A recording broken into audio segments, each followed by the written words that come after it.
great secret of success is that there are no secrets of success. There are only timeless principles that have been proven effective throughout the centuries. And the difference is that as people move up that value chain and they move into leadership, they spend more and more of their working hours on networking and on asking themselves, how can I build up positive connections with other people in the organization, which will enable me to get some advance in my own position. Then what do you change to make your life work well? You got to start with your philosophy. Guess what I had to do at age 25 in order to change my own future? I had to change my mind. I had to change my thinking. I had to change my philosophy. I was messed up on what was causing my problem. And once I got that straightened out, that all the stuff I blamed, the government and taxes and the marketplace and the economy and things cost too much, negative relatives, cynical neighbors, once I got rid of that and started going for where the real problem was, which was me, I'm telling you, my life exploded into change. But I do have some ideas. Take some good notes. Somebody showed me the other day notes that they took about 21 years ago, attending one of my seminars out in Los Angeles. He said, I still use these notes I took 21 years. You will save 10 minutes in execution and getting the job done for every minute that you invest in planning. You will get a 1,000% return on your time investment by taking the time to think through in advance what you are going to do in the hours and days ahead.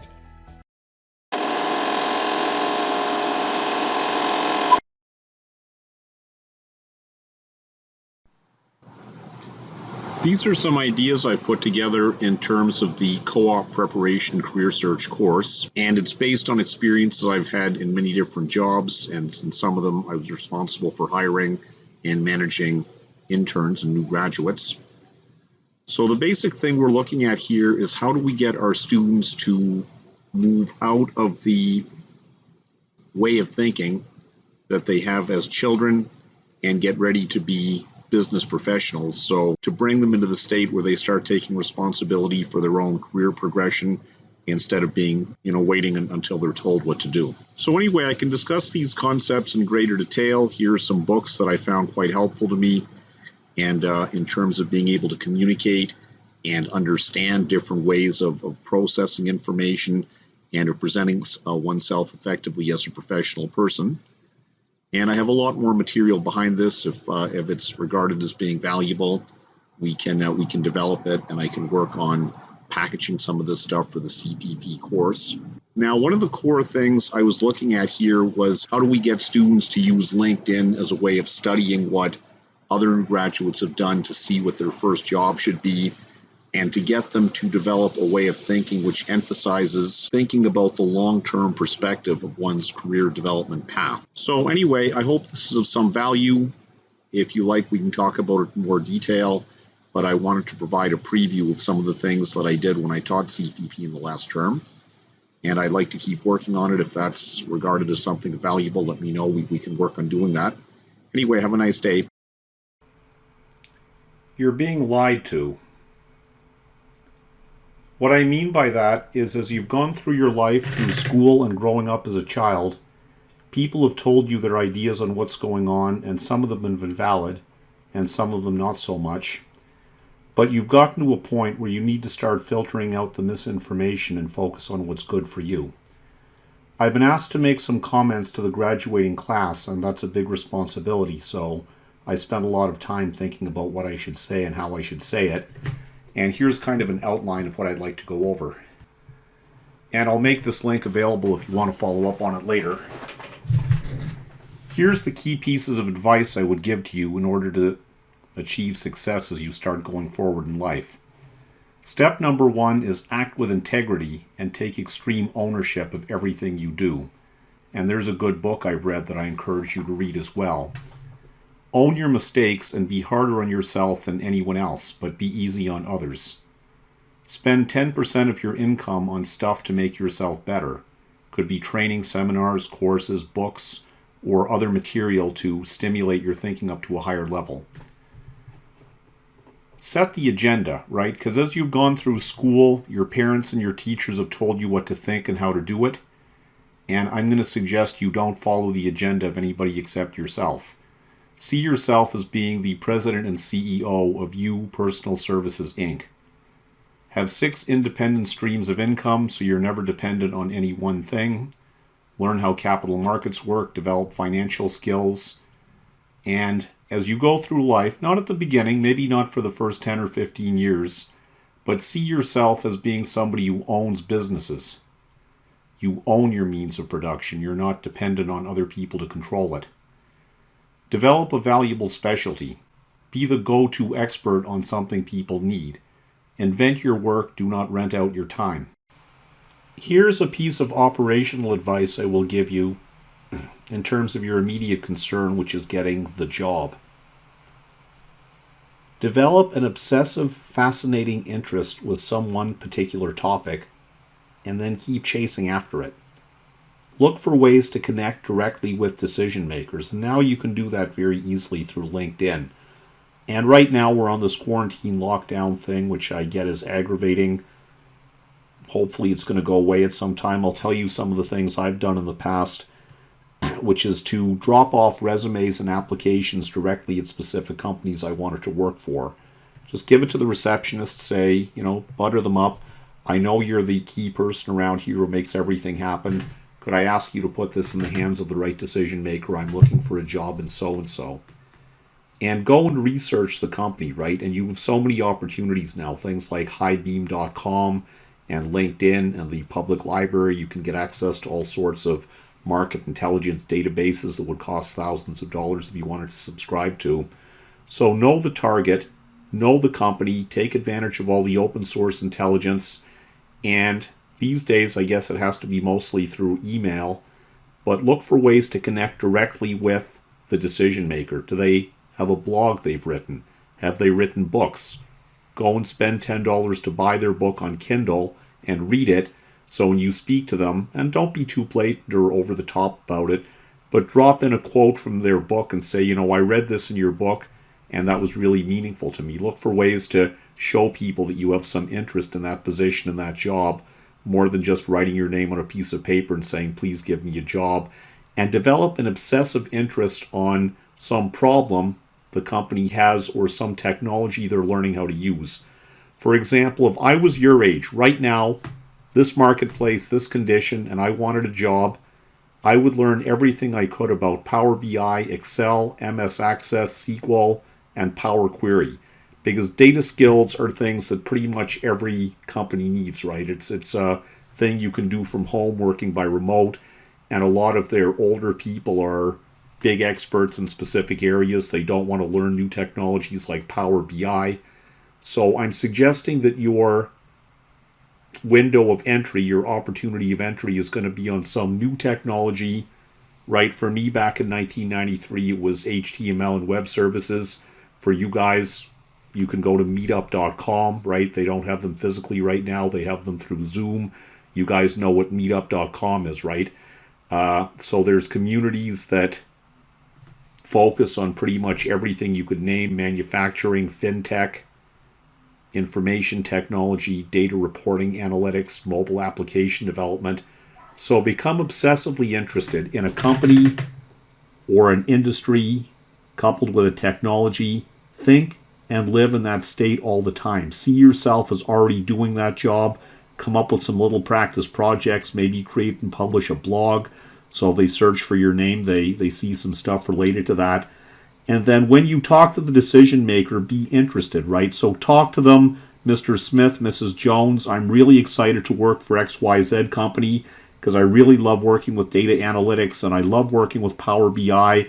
I just got my Power BI certification and I see that your company just got a contract from the government to do fill in the details, and I would love to work on that. Is that something I could do?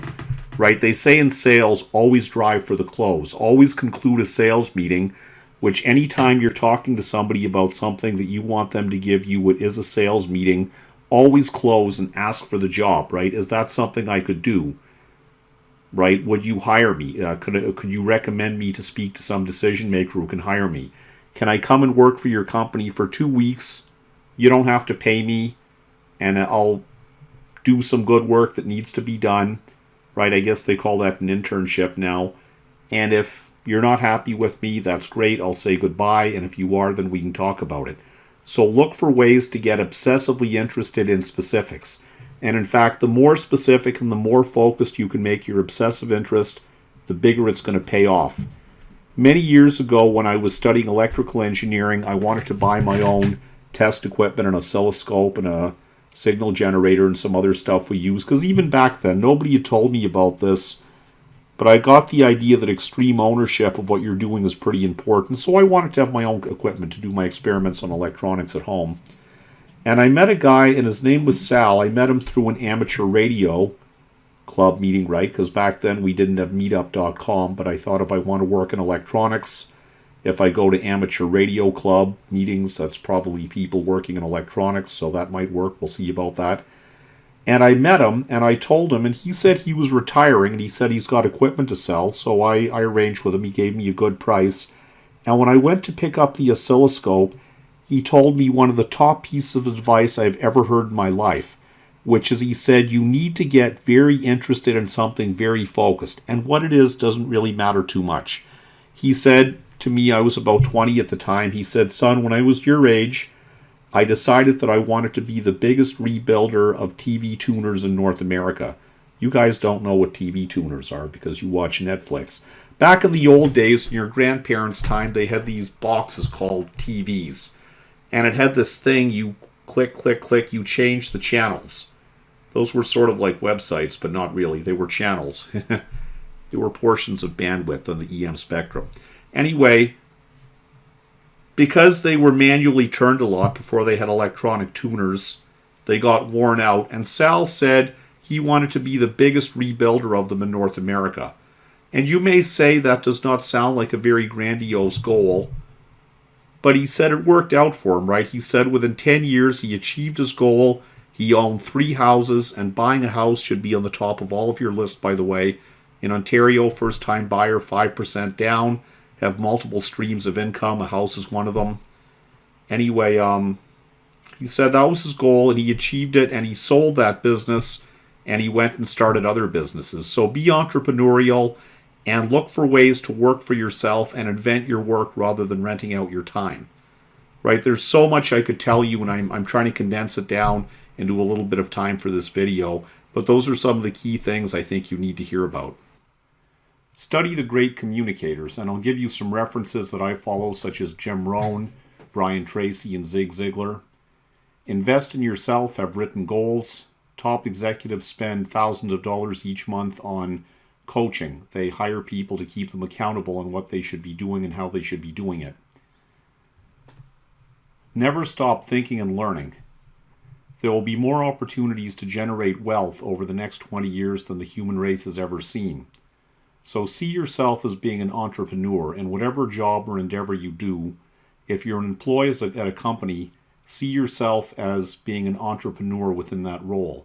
Look for ways to take available resources and create new value. Value the place and the people you came from, but do not be limited by them.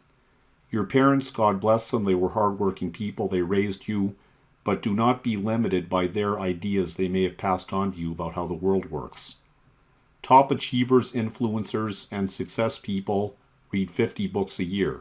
So keep feeding your awareness, your philosophy of how the world works.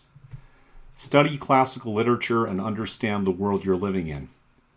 Form a mastermind group with other people to help you support each other's goals. And get up early each day, spend a golden hour exposing yourself to great reading, YouTube videos, or inspirational material to help you develop your thinking. A great thing to do during your golden hour is to ask yourself, your brain, your subconscious, if you want to call it that, what actions can I do at work today which are going to most advance my situation? It might be learning and becoming an expert in a new system, for example. A lot of the success I achieved at IBM was when new systems came along or new things needed to be done, and everybody else shied away from it and made whining noises about how they were too busy and they had too much to do.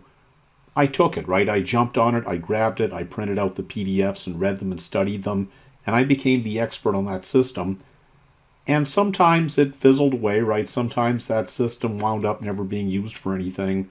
But a couple of times it really paid off because the system took off big and I was the one who knew how to use it. I'd go out to client sites to train them, and I'd be asked to join other teams to integrate that system with other IBM systems.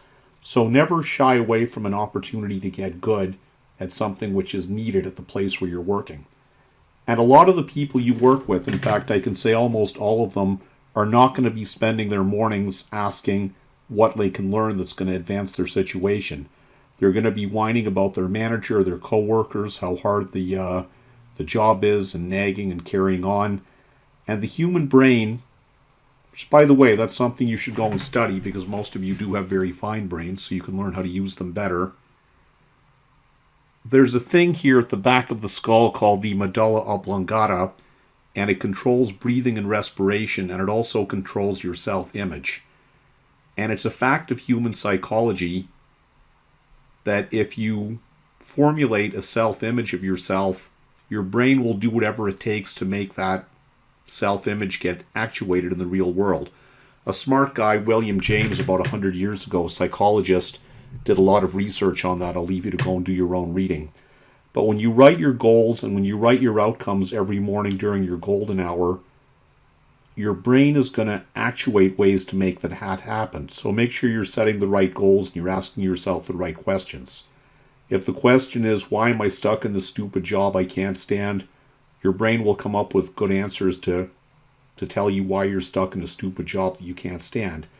And if you have higher quality questions like what systems can I learn, or what skills can I develop, or what networking can I build, your brain will actuate ways to make that happen. By the way, another smart guy at IBM told me a good lesson, which is that workers, because you know there's a triad, probably in your organizational psychology class they taught you this.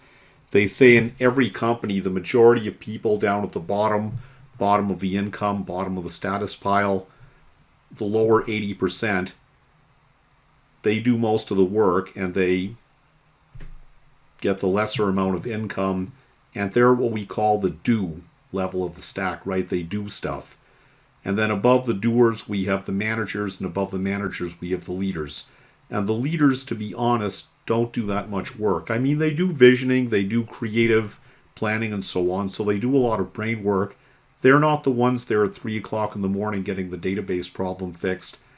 And the difference is that as people move up that value chain and they move into leadership, they spend more and more of their working hours on networking and on asking themselves, how can I build up positive connections with other people in the organization, which will enable me to get some advance in my own position. So Peter's piece of advice, look for ways to network and make yourself valuable to other people, and that will create a synergistic effect, right? As they move ahead, they're going to pull you with them because they know that you're one of their supporters. Then what do you change to make your life work well? You got to start with your philosophy. Guess what I had to do at age 25 in order to change my own future? I had to change my mind. I had to change my thinking. I had to change my philosophy. I was messed up on what was causing my problem. And once I got that straightened out, that all the stuff I blamed, the government and taxes and the marketplace and the economy and things cost too much, negative relatives, cynical neighbors, once I got rid of that and started going for where the real problem was, which was me, I'm telling you, my life exploded into change. But I do have some ideas. Take some good notes. Somebody showed me the other day notes that they took about 21 years ago, attending one of my seminars out in Los Angeles. He said, I still use these notes I took 21 years ago. Just review those. Number one is philosophy.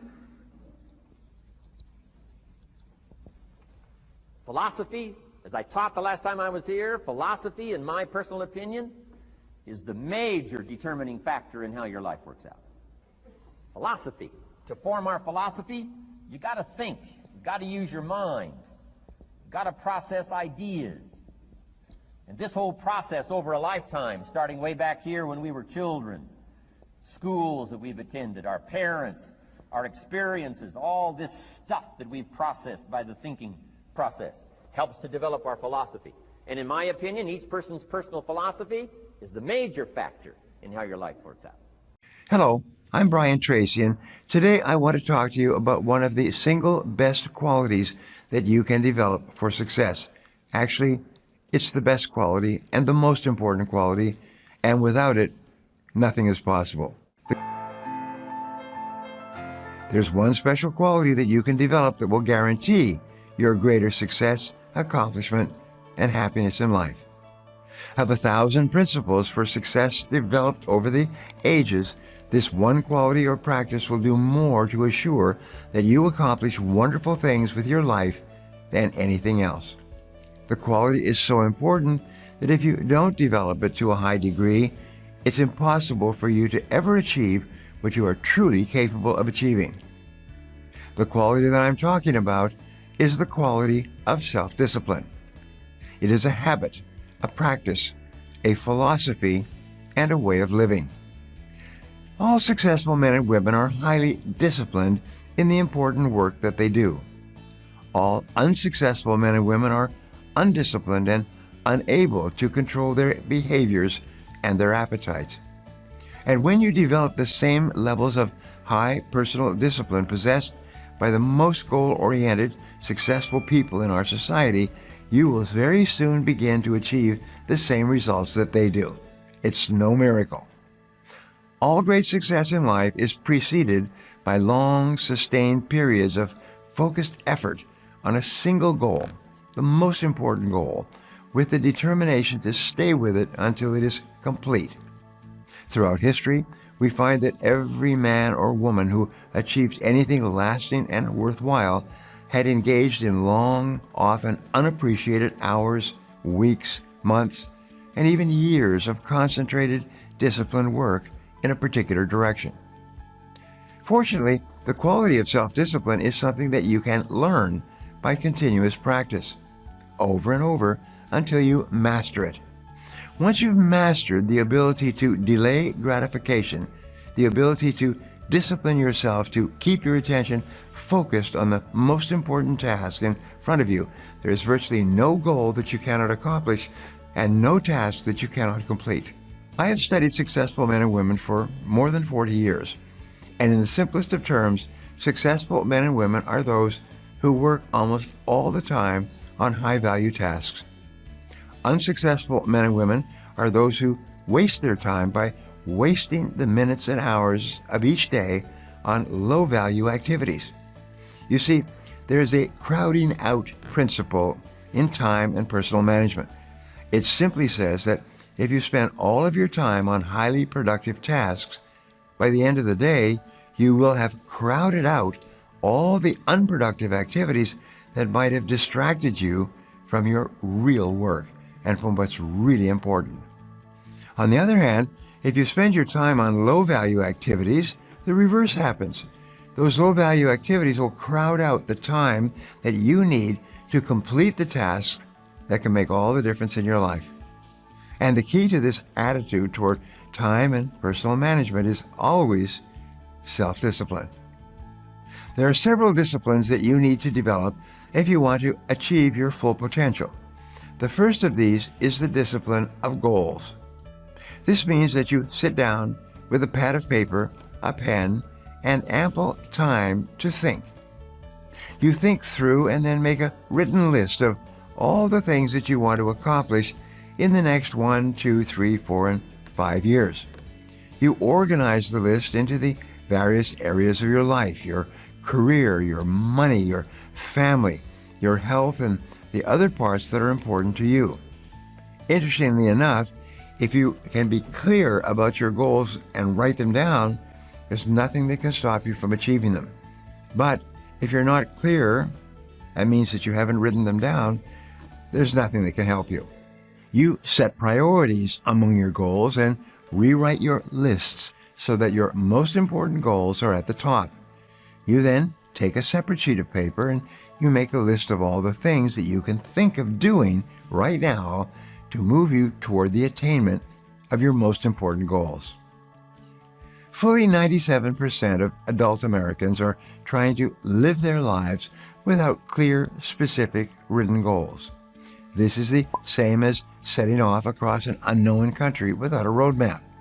You may get somewhere eventually, but it will take you much longer, and it's far more likely that you will get lost and waste an enormous amount of time than if you planned your trip carefully with a roadmap and full information about the future terrain before you started out. The second discipline you need to develop for success is the discipline of planning. Many people think that they are too busy to plan, or they don't give themselves enough time to plan. You will save 10 minutes in execution and getting the job done for every minute that you invest in planning. You will get a 1,000% return on your time investment by taking the time to think through in advance what you are going to do in the hours and days ahead.